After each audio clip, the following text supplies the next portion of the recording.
Welcome to Satsang.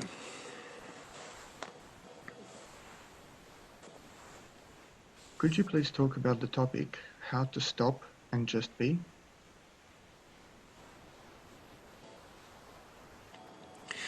Well, that's almost impossible for a human being to do because it's not what we're programmed to do. People think, oh, I can stop and just be. Well, if you're still thinking, you're still doing something. And so, can you stop and just be without thought, without movement? Most human adults can't. So they think, oh yeah, I can do that. No. Unless you're really practiced, there is a very good chance you can't stop and just be. You can actually enter the moment every now and again where you're just present without thought, but can you do it on will? Can you actually do it right now without thinking? Just stop. Don't think. Just be. And how long can that last for? Unless your mind has been trained to be present to reality rather than present to dream, it's likely that the mind will keep yakking away, which means you'll be doing something. Even if you're still, even if you're not moving, the mind is still moving. And so there's this beautiful Zen saying, sitting silently, doing nothing, spring comes and the grass grows by itself. Well, the thing about that is, sitting silently doing nothing means sitting silently doing nothing, including thinking. And that's difficult because we're so used to living in our heads thinking. We didn't do it much at all until we went to school, but then we learned at school to live in our heads. And as a result, we suffer more than most animals on the planet, because we're programmed to solve problems, we're programmed to stress out, we're programmed to worry, we're programmed to procrastinate. We're not programmed to be quiet. We're not programmed to be happy. We're not programmed to be free. And so to stop and just be, wow, that's actually quite an accomplishment, really, if you can just stop and just be. And in a way, that's what the seeker's aiming for, to be able to just be. Now, of course, then the question arrives, be what? Because you're not this person that you've made yourself up to be. Without your imagination, this person that you've made yourself up to be that has a past and a future doesn't actually exist, only in your imagination. You create that person by thinking, not by reality. And so when we stop and be, what are we? Who are we?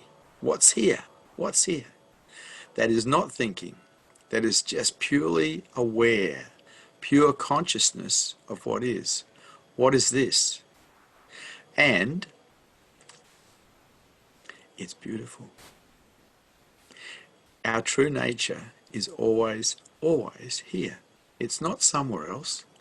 It's just as long as we've got awareness on the mind and through the senses, the world, we don't really know this that we are, this that is silent, this that is still, this that is pure consciousness, that is just awareness, that is always here.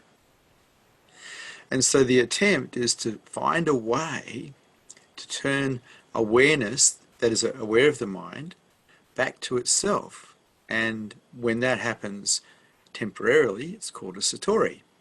And it's a glimpse of reality. When it happens permanently, it's called enlightenment. And it actually has nothing to do with the mind. It's that's before the mind. That's aware of the mind.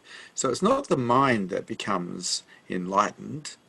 It is that's aware, becomes aware of itself, and this is called enlightenment. And so we turn awareness back to itself through self-inquiry. The initial early problems in that is if the mind is constantly contracting and resisting life one way or another, it will attract awareness back to itself. And so people have satoris and they go back to ego-based reality because the mind is contracting. It hasn't actually been prepared for enlightenment. So to stop and just be, I wish I could give you a simple answer. But there isn't a simple answer because you're programmed to actually live in your head. You're programmed to problem solve. You're programmed to worry. You're programmed to procrastinate. You're programmed to project to the future. You're programmed to remember into the past. But you're not really programmed to be. And what we are just is. It's being. But who we think we are as an I is constantly doing, constantly in movement, doesn't know how to be still. So the quest for the seeker is to be still. To still the body and still the mind so you can actually see what is real. Because as long as your mind is moving and your body is moving, it's unlikely that you're going to find awareness. It's unlikely you're going to find beingness because your awareness is locked onto all the things you're doing, whether it's thinking or movement through the world. It's locked onto that. Someone who's awake has awareness locked onto itself, and it can still be on the world, but it's locked onto itself as well. So to stop and just be, yeah, that's not a bad one if you can master it, but it takes practice. You keep turning awareness back to itself, and you keep removing any obstacle that creates contraction or resistance in your life. And in so doing, you develop a mind that is equanimous, that will support enlightenment. But that's up to you. Nobody can do it for you. A satsang teacher can get you a bit thirsty for that, but unless you're willing to do the work, well, there's not going to be much of a change really.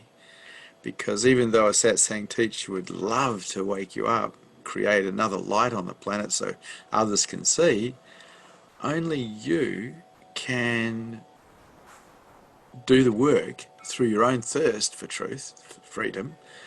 Only you can do that. Only you can actually support awakening in you. So once again, it comes back to you as a seeker to do whatever's required to make it work.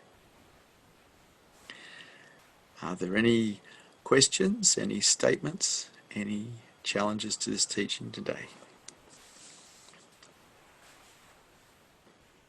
Our first question is, when Papaji says to just stop, what does he mean?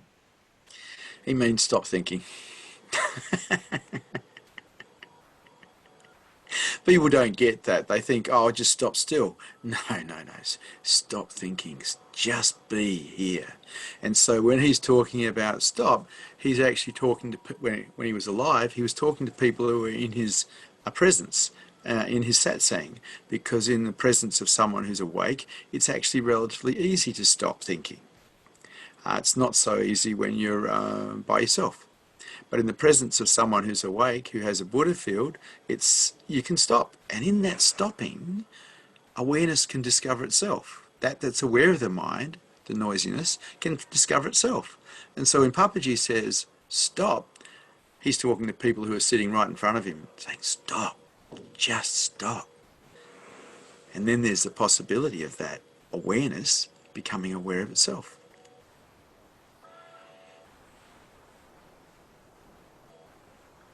Does letting go and just being mean I can watch TV or read a book?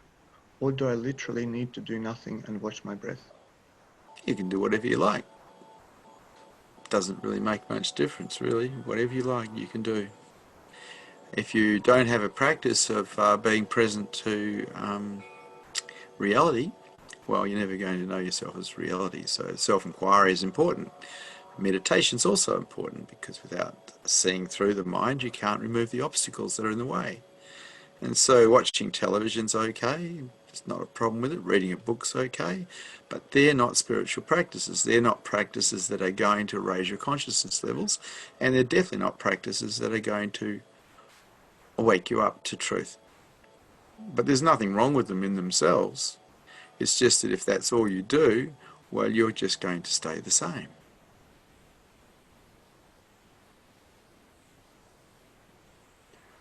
I like when you speak about being a human being instead of a human doing.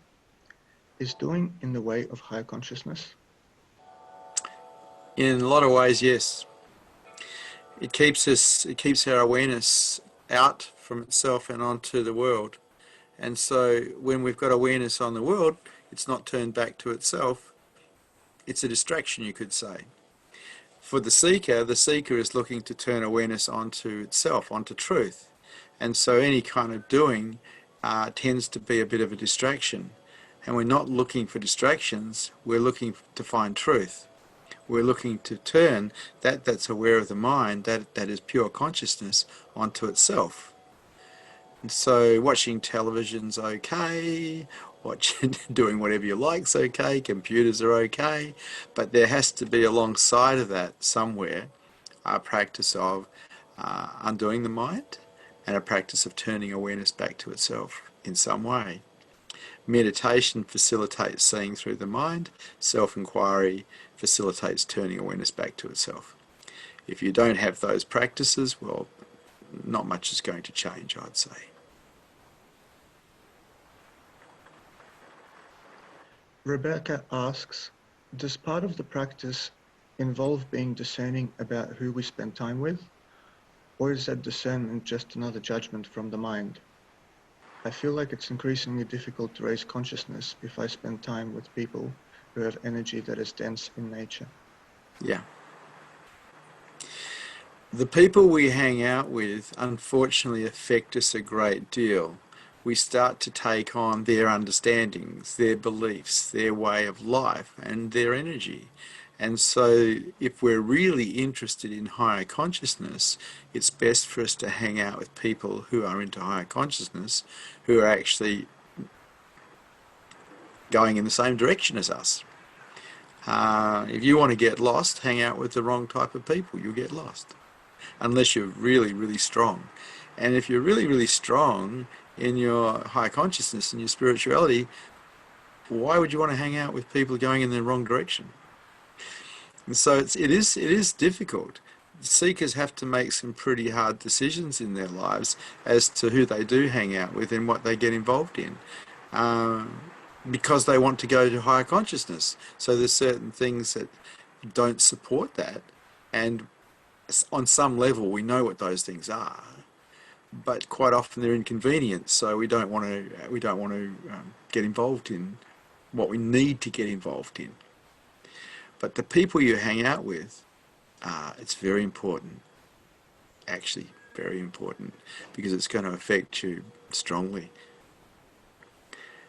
Energetically wise, if you hang out with people who are dense, well, you're going to lose your clarity. And if you lose your clarity, you're going to lose your way. That's just how it is. Clarity is extremely important. Being able to see clearly is very important. And so hanging out with the right people and having clarity, that will support higher consciousness. Anything less probably won't. I hope that helps, Rebecca.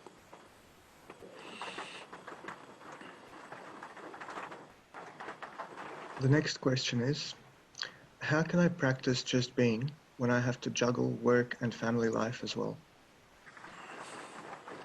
Well, I managed.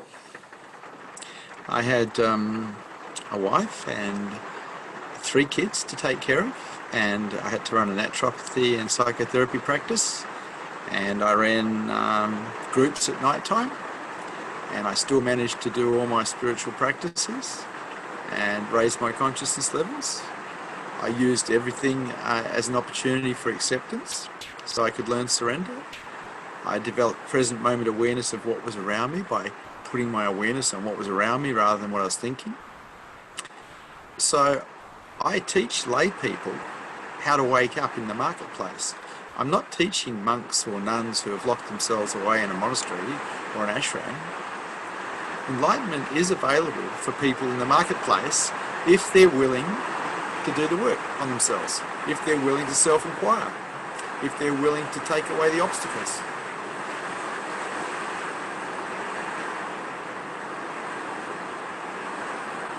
Do we have to completely give up our identity to just be? No, you don't give up your identity. That's not what happens. What happens is you wake up and your identity as an I, as an ego, is seen for what it is. Absolutely mythical. And there's no interest in it anymore. So it atrophies. So you don't give it up. It just fades away. It atrophies because it's obviously not real. It's like you've been at a fancy dress party and for some reason you were hypnotized into believing you were the costume. And suddenly you wake up and you say, hey, this is ridiculous. I'm not the costume. I'm pure beingness.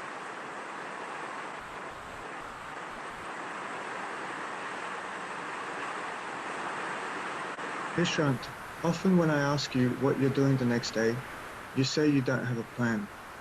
Do you literally just wait and see, or do you make plans? Other people make plans for me. It's really cool. I do keep a diary if I have things that I need to attend, but I don't hold any of it in my mind. I love freedom, and living in your head is not freedom. That's imprisonment.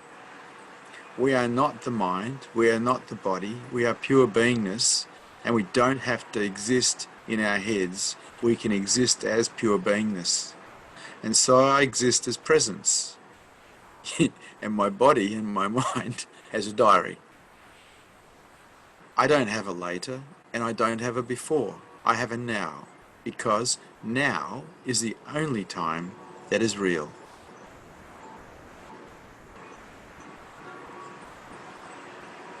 Is trust involved in being able to just be? For the mind to surrender unconditionally, trust is required. Trust is letting go and letting God. And that's difficult for a human being because it runs against our survival mechanism. It goes against nature. We are programmed to survive. We are programmed to struggle. We are programmed to hang on to the very bitter end. And so for someone to actually have mastered their mind and surrendered that survival mechanism is a pretty big deal. But if we're truly interested in higher consciousness and enlightenment, that's the requirement. Because unconditional surrender is what supports enlightenment, nothing else. And everything gives you this opportunity. Everything that goes wrong, everything that you don't agree with, gives you this opportunity to practice acceptance, to practice let go, if you want. Or you can just practice resistance and righteousness and stay stuck as an ego. We're given these choices. What choices do you make? You sum up spirituality very succinctly when you say, just learn acceptance and surrender. Did you ever see the Buddha put it that simply? Yeah, he sat under the Bodhi tree and he wasn't going to move until he woke up. He surrendered unconditionally. I don't think you can get more simple than that. He didn't sit under the Bodhi tree and meditate. He didn't sit under the Bodhi tree and do anything. He sat under the Bodhi tree and surrendered, which is actually a non-doing. I think he put it pretty succinctly. He woke up.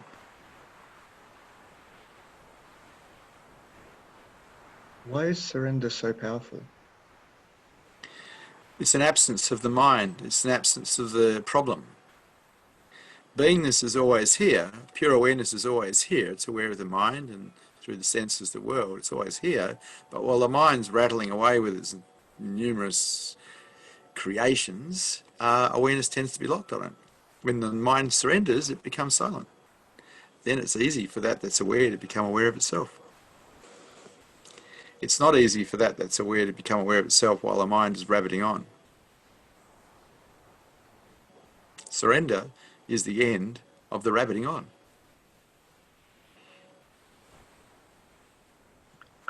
What do I do when I'm sitting in silence? Nothing.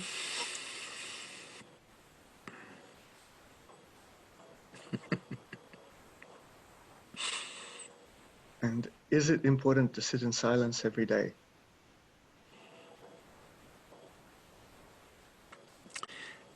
It's important to practice openness.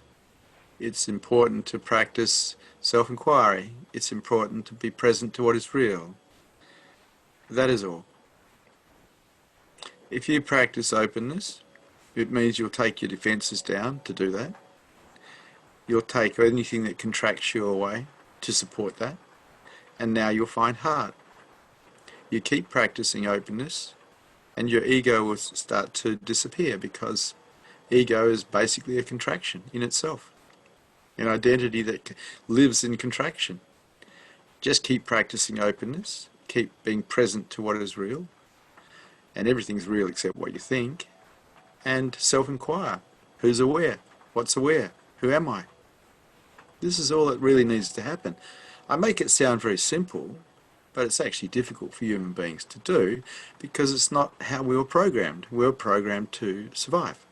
And so we will struggle and strive and think and worry and angst, because that's what we've been programmed to do. We were never programmed to be happy. We were never programmed to be free. And so only pretty much as an adult can you learn what you need to learn to get free. And that's going to be up to you. No amount of collecting knowledge will help you. Only practice will help you. The practices of openness, meditation, and self-inquiry.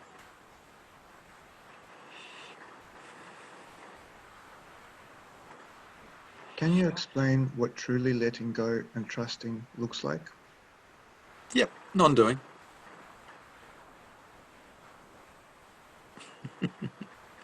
If you can't get that, I'm really sorry for you. But that's it. It's a non-doing.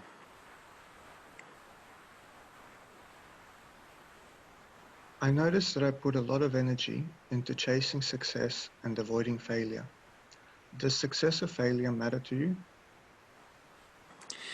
I think all human beings, whether they're awake or they're not awake, would prefer succeeding at what they attempt rather than failing at what they attempt. The difference probably between someone who's awake and someone who's not awake in failing and succeeding is the person who's awake is okay with failure. Doesn't mean that they attempt to fail, it just means that they are even. Success and failure are treated the same way. It's all good. It's all acceptable. No angsting.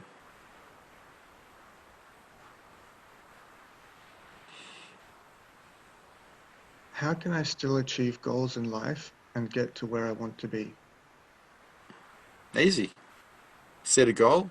Only takes a few seconds. When it comes time to make the goal occur or do what's needed to do, you execute the plan.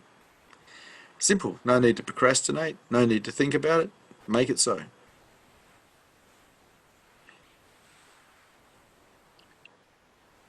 Do you think that we need to leave the modern, fast-paced Western way of life to have a chance in enlightenment? To some degree, yes.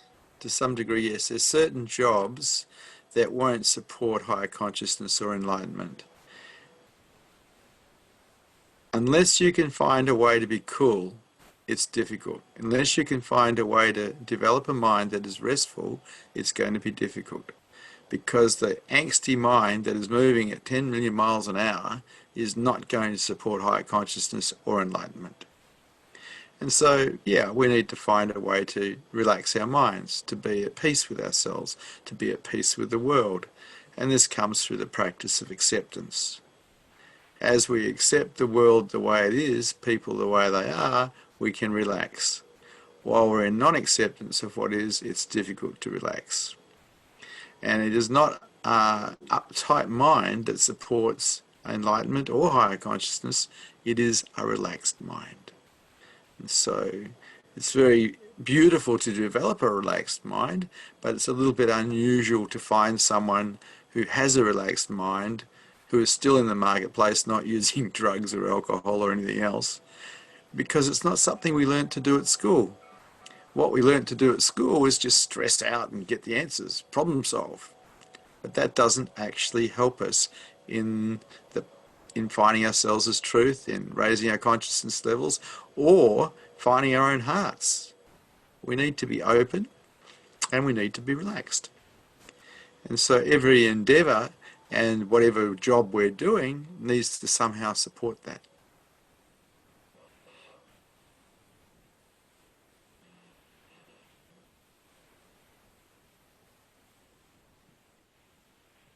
What would it take to not need to know what the future holds? Be present to the moment. I don't need to know anything about the future. It doesn't really matter. What's going to happen is going to happen. It's really nice to be present without, having a thought about later, whether that's hope or whatever, or fear. It's really nice just to be. Not having a thought about the past. Not having a thought's pretty good. Just being. What would it take? Well, it takes a fair bit of discipline if you've got a monkey mind. And that's what people don't want to hear. They don't want to hear that you actually have to do something to find higher consciousness. They want to get it like you go down the pharmacy to get a drug to fix something, pay a bit of money and get free. No, that's not how it works. You have to train your mind to be relaxed. You have to train your mind to let go.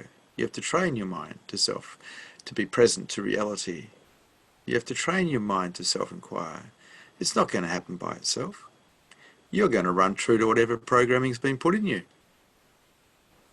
And if you have a good look, it probably is not making you that happy.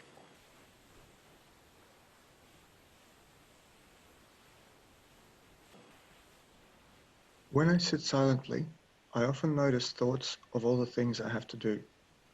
How can I put an end to this? Well, it's just a habit, really, isn't it? You have the habit of running through your mind your diary of things you have to do. I stopped doing that, 35 years ago when I decided to buy myself a one-page diary, a day, 1 page per day diary. And I just wrote things in that, and then I forgot them. If I needed to know what I was going to do, I just referred to my diary. I decided that I didn't want to hold everything in my head anymore. I had the capacity to, but I could see the problem. I used to keep flicking through my diary in my head. In other words, I wasn't present to reality, I was present to what I was thinking. And I could see clearly that that wasn't a good way to live. So I got a one-page diary. Nowadays, I just have a phone that has a calendar on it. And if there's anything in there, it'll notify me. It'll say, hey, there's something coming up. We don't have to live in our heads if we don't want to. Technology today is amazing.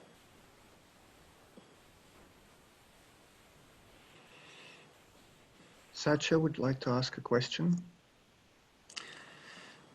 Hi, Satya. Hello, Islam. Islam, how we can manage our silent witness into marketplace? Well, I managed to do it, Satya. I've had a silent witness now since the early 80s when I first started meditating. And it's just like this observer that watches the mind. And that way I don't get too reactive. I'm more responding. If we don't have a silent witness or any detachment from the mind, we're likely to move through reaction. But when we have a silent witness, an observer, we're likely to move through response, which is always a much safer way to go and a more productive way to go and a less insulting way to go.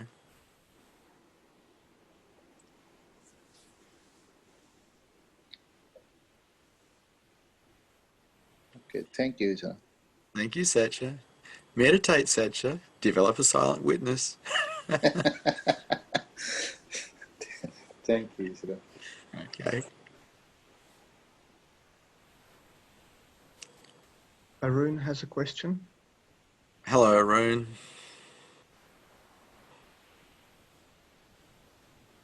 Hi, Vish. Hi. My question is, it's actually a follow-on from Satya's. Is it possible, or put it this way, thus far when I've been at work using my mind, I haven't really been able to use my mind and behind it still be aware of the the silent witness. Yeah. Is it actually possible to do that? Yes, it is, but it takes Okay. practice. It's absolutely possible, but it takes practice. And so it's like you're detached from everything to some degree, even while you might be doing surgery or something like that. You're still detached. There's still something that's witnessing. But that takes quite a lot of practice. It's not normal. Normally people are lost in their minds doing what they're doing. And so developing that observer or that silent witness takes a fair bit of discipline over time. And what if it's a very mentally intensive task? I find, for example, say, you know, if I'm helping out in a surgery, which happens from time to time, I can just observe because it's a physical action mostly, and I'm not required to make critical decisions often. But if I'm say I'm thinking through a problem, I find that when I'm in that thinking process, thus far I haven't really been able to establish a witness. And the reason I ask you this question is because I went to try find an answer to the question on Osho's website, and he says that in part of his discourse, he said when the mind is minding, then he said the witness cannot be there then. And he says because the witness exists in between thoughts. So if you're continuously going from thought to thought to thought when you're using your mind, then my deduction from that was that you can't witness at that point. Okay, that's not my experience. Okay. My experience is that the silent witness watches all the time, and as a result there is a distance from everything all the time, observer all the time, and because of that there's responses rather than reactions. But that I'm not familiar with that particular passage of Osho's, so I can't really make a comment on it, though his whole teaching was about developing the silent witness. Yeah. Yeah. And watching the mind and watching the world from an observer position. Because I just to continue with our conversation, when I sit for meditation, I can watch the thoughts come and go, but it's because now anyways, they're not in a constant flurry. And so I notice the gaps in between the thoughts, and the gaps are becoming longer and the thought periods are becoming shorter. But when I flip into a state where I'm actively using the mind, say I'm reading a book and then trying to like come up with some conclusions from what I'm reading, then I find that I lose the witnessing state very quickly. I start with it when I sit down with the book, and then as soon as I become engrossed in it, then I lose the witness. Yeah, that doesn't matter. Just keep practicing. Yeah. Okay. That's what matters. It doesn't matter if you fail. That's how we learnt to walk. We fell down. You just keep practicing until you develop more distance from your own mind. There comes a point where you can actually do complex things and still be present of what the mind's up to. I got involved in taking computers apart, putting them back together and reprogramming them, and I found that I could do that with the silent witness present. Yep. Okay. Yep. That was my question. I just wanted to know if I was trying to do something when I was using my mind and also trying to witness that was actually not possible.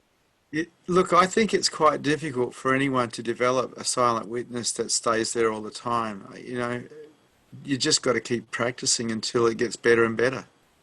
So for you now, is the witness I think you said is there all the time? All the time. Yeah. Okay. All right. Thanks. Thanks, Arun.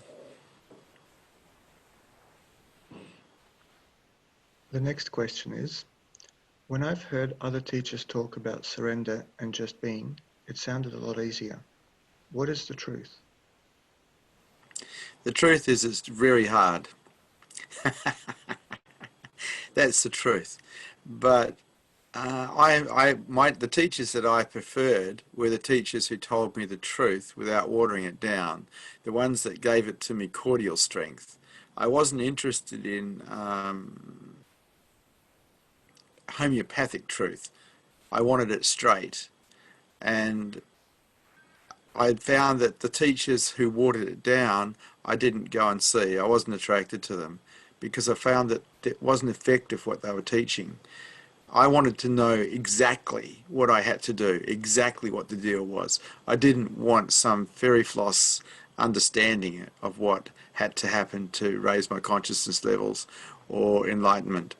And so I became the type of teacher who tells the truth without watering it down, without actually making it flowery, because I think that seekers, genuine seekers, deserve the truth straight.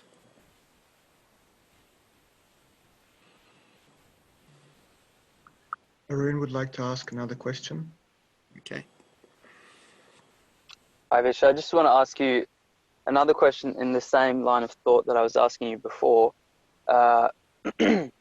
So when I'm doing my practice outside of anything that requires me to be doing work, I've currently been trying to be conscious of everything that I do. So, like when I pick up the cup that I drink out of, or my steps when I'm walking, or my body position as I'm going through, I try to be conscious of everything.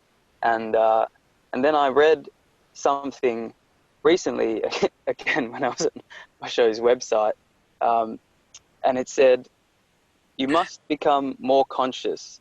So the first thing is to be more conscious in whatsoever you are doing.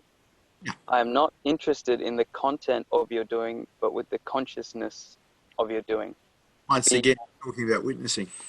Yes. So because in some ways I find it quite exhausting to watch every movement that I'm doing, but I take it that that's the practice that I must do, so I do it. Whereas, I can, at the same time, Hang on, you don't yet have a default pattern of an observer. You're using discipline to create this default pattern, but it hasn't become a default pattern yet. And so I don't have any effort whatsoever to have an observer because it's a default pattern of my mind now.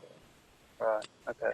It was created through practice, the same as every default pattern of your mind was originally created through practice, repetition. Yeah, okay. So Okay. you're practicing. Basically, that's you're still practicing. So I could choose it at any point in time. I could choose to be conscious of, let's just go with movement for this example. I could be conscious of my hand moving, me holding my phone in my other hand as I speak to you, and my lips moving, or I could just be conscious of the ambient awareness all around me and not as conscious of my hand moving. Which is better? What about both? Yeah, so I've tried to be conscious of both, and I just noticed that I cannot be conscious of either with maximal intensity. So if I try to be ambient plus notice the movements of my hands and feet and whatnot, then it feels like the ambient becomes where most of my attention goes, and the movement of the hands and feet feel like just these little twinkles on the periphery. They don't have as much intensity. Whereas if I stop and put all my attention on my hand moving, there's much more intensity in that observation. Okay, so we've got to look at the reason that Osho is talking about observing and developing that observer. And basically the reason is to quieten the mind down, to create a mind that is restful. Because a mind that is restful will support higher consciousness and enlightenment. And so you've got to look at, well, what's Osho up to when he's teaching mindfulness training or observing? He's up to something. He's a teacher. And what he's up to is he's up to teaching you to actually have a relaxed mind that you're not involved in. And then that's aware of the mind can become aware of itself. Beingness can become aware of itself. So you've got to look at what's he aiming at, what's his goal in what he's teaching. Okay. And the goal's simple. He's trying to get you to relax your mind. He's trying to get you to be detached from your mind so awareness can lock onto itself. Yeah, okay. Because I find it much more relaxing for my mind to be ambient when I don't need to use it. But, and then I read a conflicting thing that says you must be conscious of every movement that you do. And I think, okay, well, Yeah. maybe. But that's because he's teaching, you see, he's teaching, when we go into discipline, and discipline is practice, right? What you're practicing developing a silent witness or observer is discipline, and it takes effort. Once that silent witness becomes a default pattern of the mind, no effort's required then. Mm. But until it actually happens, that it's there all the time without any kind of discipline, discipline itself is effort. Yeah. And discipline is basically so simple. It's just giving yourself no choice. Yeah. And we're not good at it because we've all been programmed to look for comfort and avoid displeasure or pain. And so it runs against our primal programming to actually start disciplining our minds as adults. Yeah. Yeah. Yeah. It's yeah, I guess, you know, creates different teachings for different people depending on where they are. So sometimes things may conflict, and Yeah, he's you have to teaching look behind it. from beginners to people who are close to enlightenment. So there's different teachings at different stages for different people. Yeah.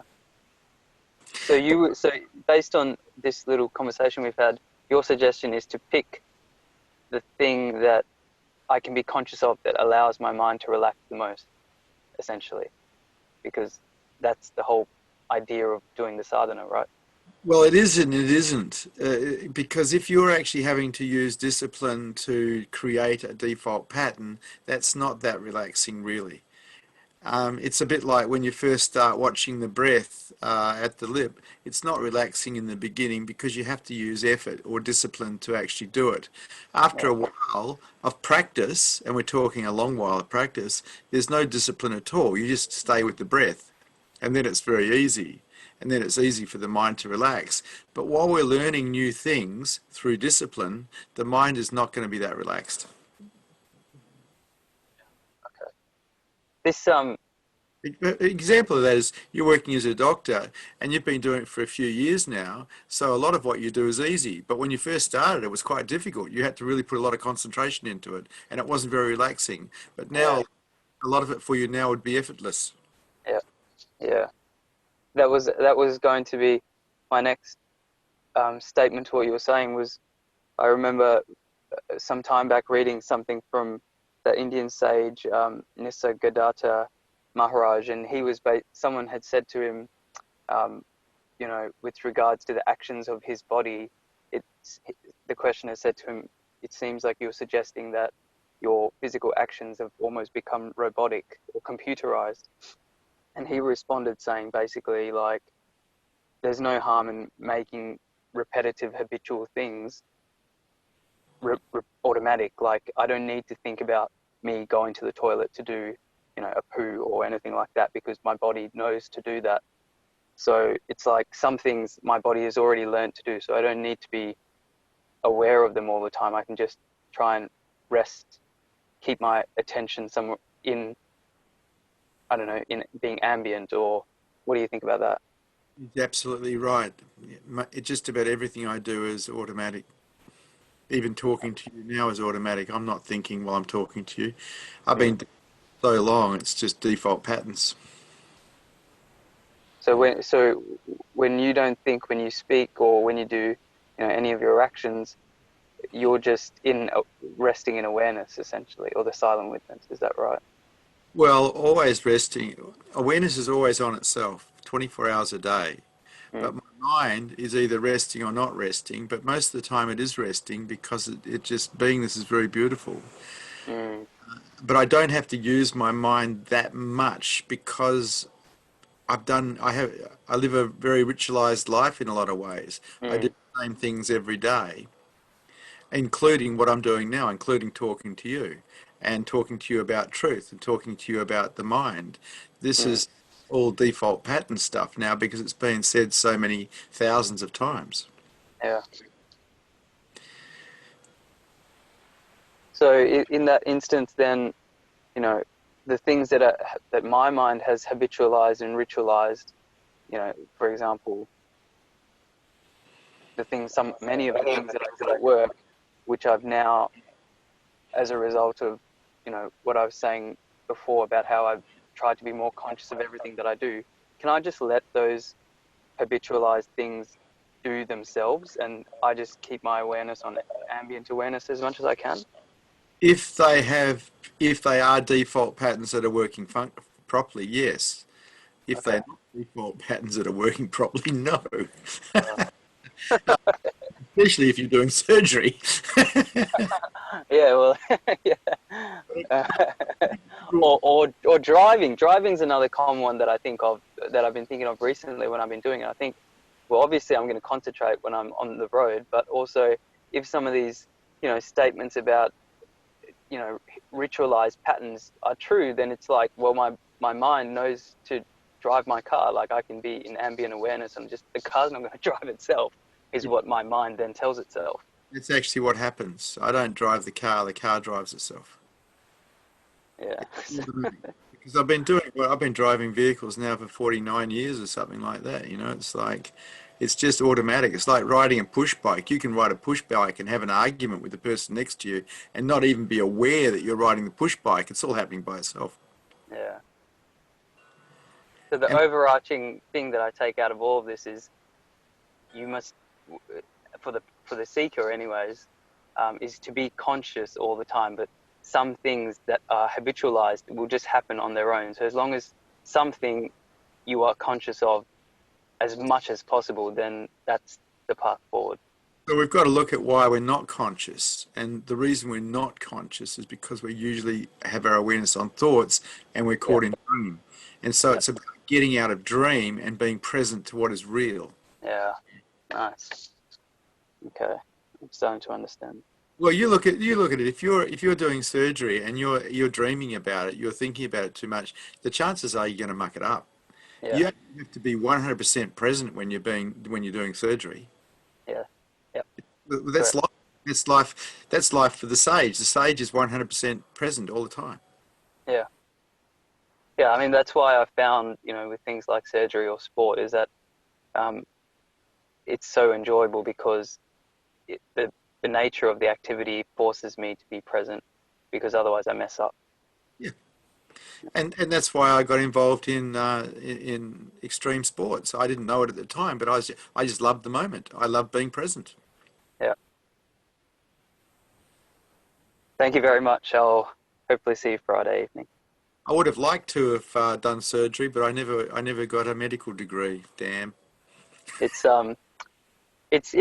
definitely enjoyable, but over the recent years, it's become very, and this is, it has gone this way for the benefit of the patient, but it has become so super, super, super specialized, in the sense that you can only do one very small thing. So if you used to be a bone surgeon, an orthopedic surgeon, you could do the whole body, and then, it became upper limb or lower limb, and now it's like you specialize not only in just hip or knee or ankle, you specialize in the left knee or the right knee. It's so specialized that it becomes, you do a lot of training and then you just become a robot doing one thing again and again and again and again, and it becomes quite boring, actually. I got a new one for you, Arun. It's called energetic surgery. One of my friends, Emma, just put it up on the screen here. Energetic surgery. Sounds interesting. Well, energetic surgery involves the removing of densities from other human beings. Oh, right. Yeah. That sounds interesting. That actually does sound interesting. Yeah, exactly. How do you learn to do that? Well, first of all, you've got to become open enough to perceive the energy that human beings are putting out. And some human beings carry very painful energy inside of themselves that can actually be removed. All right. It affects the way they think and it affects their bodies. But this is to move into that world, you've got to become quite silent and still inside yourself so you can perceive the energies. Mm. Other thing you have to do is you have to become emptier than they are, because energy always flows from full to empty. Yeah. Mm. So it comes towards you. A whole nother world, Arun. A Mm. whole other world. Thanks again, Vish. Thank you, Arun. The next question is, I find it easier to be present in dangerous situations like extreme sports than in everyday life. Why is that? Because they're dangerous situations, that's why. You're at risk, that's why. So you've gone on guard. You're present because it's not safe to not be present. That's why I think I used to race motorbikes and motor cars. I just loved being present and playing rugby and doing martial arts because I love being present. It is a danger element. It demands present moment awareness. If you dream, you die. It's simple. But for it to become a default pattern to be that present all the time, that usually takes practice because we've got to recover ourselves from the dream that we're living in. And that means putting awareness on what is real instead of constantly putting awareness on what is not. And the only thing that is not real is what you think.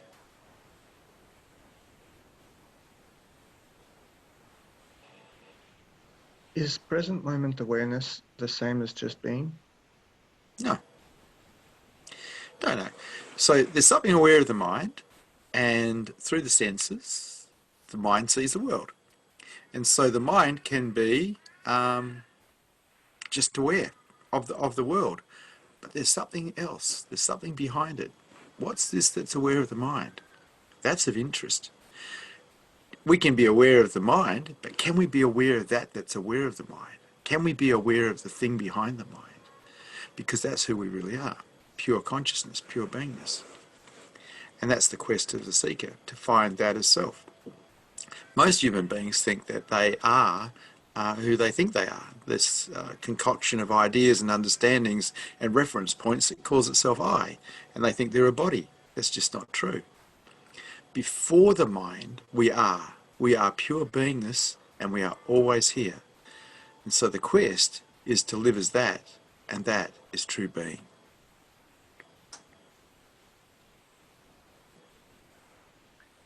You live as pure presence, but you're also achieving a lot in the material world. Is it possible for someone who's not awake to be in the marketplace without losing touch of silence and stillness? Is it impossible for someone who's not awake to be in the marketplace without losing touch of silence and stillness? Of course it is. I've always been very present. I love the present moment. I'm not into dreaming. I never really have been. I saw it as too dangerous. My lifestyle, my whole life has been dangerous. If I wasn't present, if I was a dreamer, I would have died.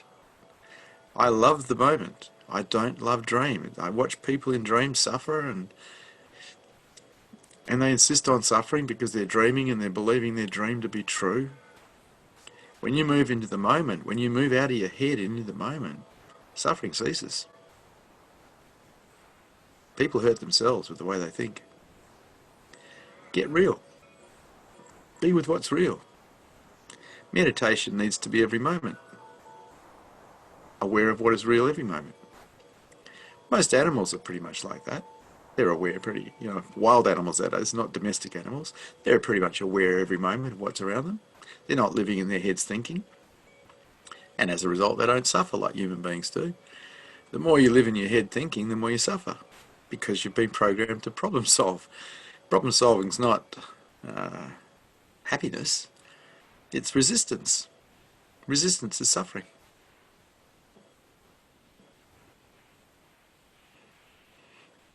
When I'm at work, I'm constantly thinking of what I'm going to do next. How can I be present when trying to be productive? When I'm at work, I'm constantly not thinking of what I'm going to do next. Wow. And I seem to be pretty productive. Get things done, make things happen. I remember when I used to live in my head, I'd probably get more done.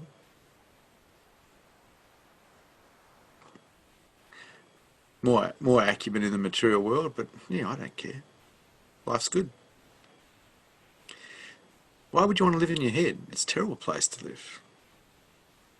Better off putting awareness on what's real.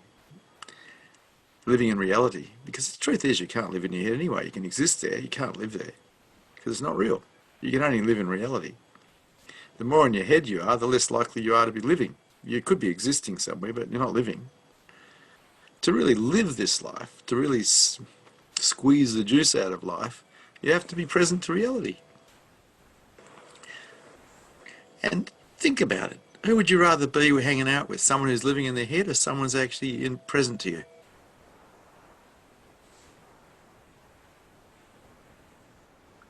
I've heard the quote, sitting silently, doing nothing, spring comes and the grass grows by itself. How can we achieve this in the marketplace? Watch me.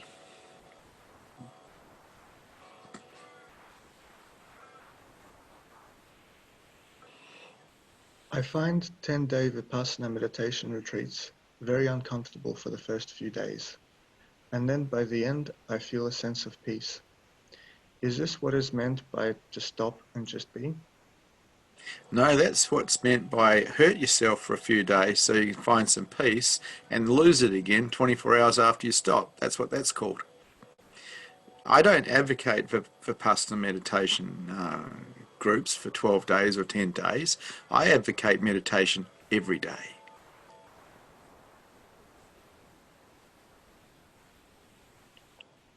A viewer asks, doesn't watching television keep us in our heads? Not necessarily. You can be a witness of the television without thinking. You don't have to be living in your head. You can just be the witness of what's happening on the screen. Or you can be thinking about it. It's up to you.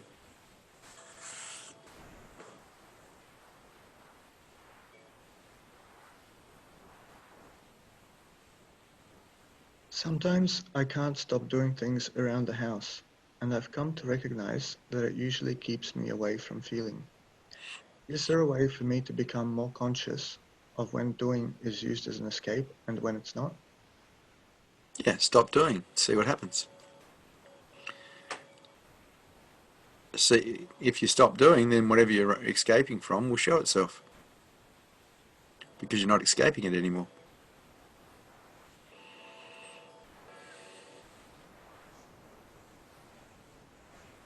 When under pressure, I find I stress out, so I like to plan my life so I can be as prepared as possible so I don't stress out and get triggered. What would I have to do to stay calm in chaos? Be prepared to let go of control. Because basically you're talking about a need to constantly control, which is stressful in itself.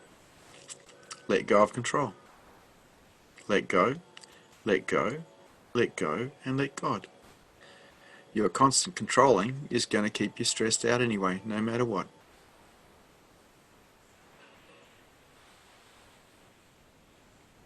Does regular meditation help me to learn to just be, or is there another practice that can help with this? Only people who don't like meditation ask that question. Meditation in the beginning demands discipline, and people don't like disciplining themselves. But if you really want to find a way to relax your mind and have clarity and see through your mind, develop this silent witness, you have to practice. And it's going to be uncomfortable in the beginning, and that's just how it is. Or don't do it. It's up to you. It's your life. You create what you want. I advocate meditation because it works. I don't teach things that don't work. But unfortunately, in the beginning, if you become a meditator, it is uncomfortable because you're doing something new and you're having to use discipline. That's going to be up to you. You want to change your life, you want to get clarity, you want to get free, meditate. Thank you for satsang. Good to see you brave hearts here today.